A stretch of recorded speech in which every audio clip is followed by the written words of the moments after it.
এই ইউএসবি হাবটা 6 মাস ধরে শুধু পড়েছিল, কারণ যেখানে মাউন্ট করার কথা সেখানে আমার মনিটর মাউন্ট করা, আর আমার হাবেও জায়গা নাই। So let's solve both problem at the same time.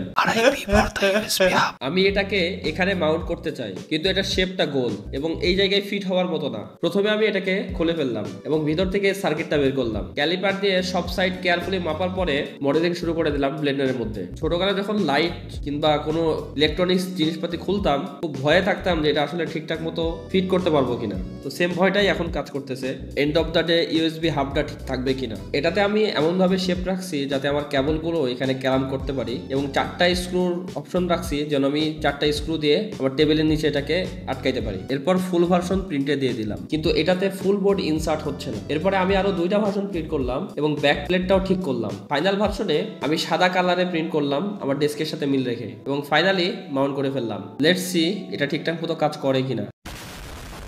এটা ঠিকঠাক মতোই কাজ করতেছে। আপনার যদি একটা প্রিন্টার থাকতো তাহলে আপনার লাইফে কি প্রবলেম সলভ করতেন? Let me no in the comment.